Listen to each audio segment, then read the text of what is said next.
Salut les petits potes et bienvenue pour ce deuxième épisode des reviews de papa. Et aujourd'hui nous avons la légendaire Triumph Bonneville T100. Je vais tenter d'être objectif aujourd'hui parce que c'est ma bécane. Comme vous le savez, dans cette famille on a un petit penchant pour les anglaises. On perd pas plus de temps, on va tester ça tout de suite. Ok les petits potes, nous voilà pour l'épisode 2 des tests de papa.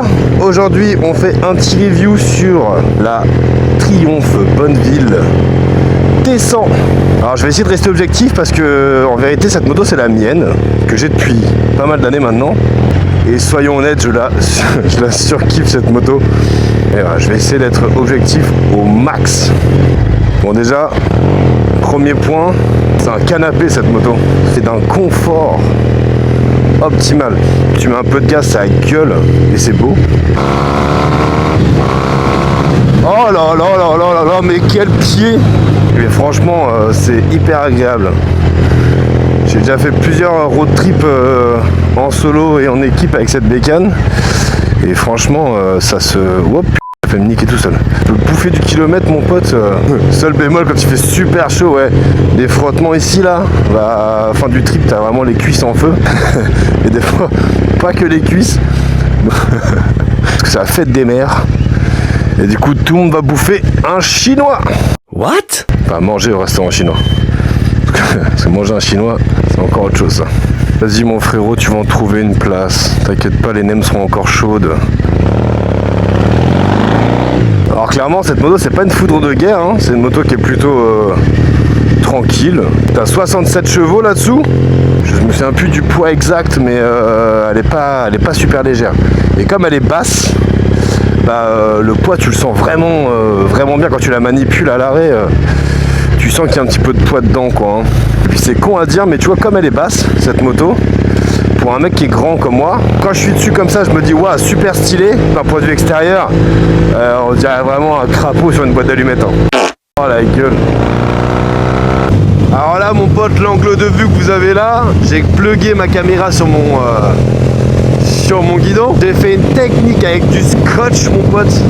Je vous montre ça. Magnifique installation. Sommaire mais efficace. De toute beauté, n'est-ce pas? On m'appelle le MacGyver de la vidéo mon gars. Crois-moi, j'ai mis la caméra dans des angles. T'hallucines. Juste avec du scotch et un opinel. Bon ok les gars, moi ce que je propose, c'est qu'on aille voir un petit peu ce qu'il y a dans le ventre.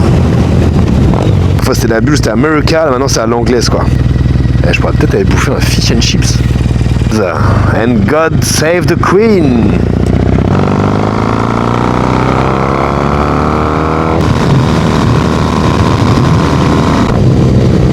Voilà, quand je te dis qu'il y a quand même moyen de se faire plaisir un petit peu avec cette moto, c'est le cas quoi. Après pour jouer l'objectivité là-dessus, bon, point noir, je viens de te dire freinage d'origine un peu just. Il n'y a pas d'ABS. Moi ça m'est arrivé plein de fois de bloquer la roue arrière en dernière minute. Un petit défaut aussi que je pourrais donner sur cette moto, la boîte de vitesse, c'est une boîte 5 et ça manque une petite sixième. Une petite sixième ça aurait été pas mal parce que je te jure, elle gueule, t'as qu'une envie c'est de passer une sixième mais en fait il n'y a pas. Olé. Et à deux dessus t'es plutôt confort, hein. Pour avoir fait pas mal de routes avec madame ou même ma fille derrière, t'es plutôt à l'aise. Beaucoup de gens disent ouais Triumph, les anglaises, hein, c'est réputé pas fiable, ça pisse de l'huile. Alors que moi je vais te dire une bonne chose, pas du tout. Et ça va faire je sais pas genre 6-7 ans que je l'ai celle-là, un truc comme ça. J'ai jamais eu de galère avec. Que dalle. Les seules galères que j'ai eu avec cette moto c'est au niveau de l'allumage, bidouiller un petit peu dedans. MacGyver du dimanche. Elle a pas aimé quoi. Je saurais pas vous dire de quelle année elle est, je me souviens plus, parce que j'ai une mémoire de poisson rouge.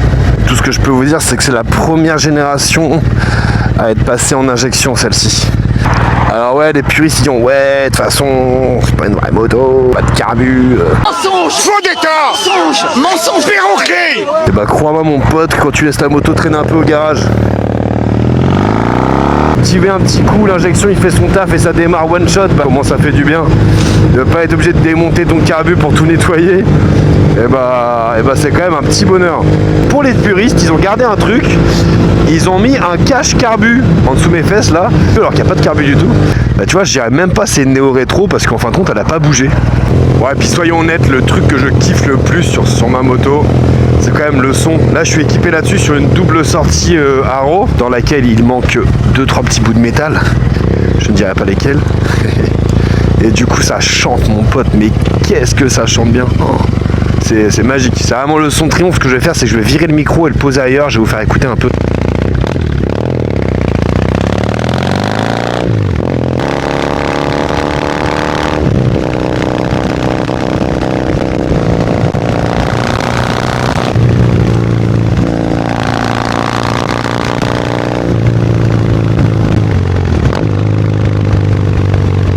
Alors, t'as vu ça, cette douce mélodie? C'est pas dégueu, hein? Oh, moi je kiffe. Allez, on y retourne. Ouais, vous m'avez compris, quoi. Vous avez compris que je kiffe cette moto, c'est tout, quoi. Ouais, voilà, une moto un peu plus haute, ce serait sympa. Triomphe, filez-moi un scrambler, là, s'il vous plaît, que je l'essaye un petit peu, là. Un 1200 scrambler, je fais un petit review avec, si vous m'entendez. Ah ouais, c'est un régal. Et pourtant, ça fait des années que je la roule, cette moto, hein. Et je m'en lasse pas. Un petit kiff quand je roule, c'est de me pencher au maximum et d'aller faire un petit bisou avec ma main au bitume. Le problème, c'est qu'elle est tellement basse que de une, t'as peur de frotter la ligne d'échappement. De ça, les cale-pieds, au bout des cale-pieds, t'as des petits bouts métalliques. Bah, ça m'est déjà arrivé plusieurs fois de les frotter. Quand t'as ton pneu arrière qui fait un petit bond, bah, ça fait un peu flipper, quoi. Et comme on dit, c'est pas la moto qui fait, c'est le pilote. Ouais, ma gueule. Le seul truc qui marche pas avec cette bécane, c'est que si tu fais de l'autoroute, voie rapide, c'est horrible. Tu sens déjà que le moteur en dessous de la piscine, il hurle à la mort. Ça te fait mal au cœur. Et en plus de ça, t'as tout le vent. C'est ignoble. Ou alors faut te mettre comme ça dessus là. Alors là, mon pote, déjà que j'ai l'air d'un crapaud, mais alors si je fais ça. Ah, j'aimerais trop me voir d'un point de vue extérieur là. Pouette pouette. Il y a plein de mecs qui roulent avec des intercoms. Alors moi j'en ai un habituellement pour parler avec les copains. Je l'ai pas, je le mets jamais quand je suis tout seul. Parce que j'écoute pas de musique quand je roule. Pour deux raisons. La première, tout simplement, au-delà de ça, je suis ultra tête en l'air, mon pote. Si tu commences à me mettre des sons que je kiffe, là c'est le ciao bye, hein. Ouais, vu qu'on est en vadrouille, on va checker si mon pote il est chez lui. Comme ça je vais me faire payer un petit café. Oh, une petite bière. Une petite bière? Ouais, une petite bière.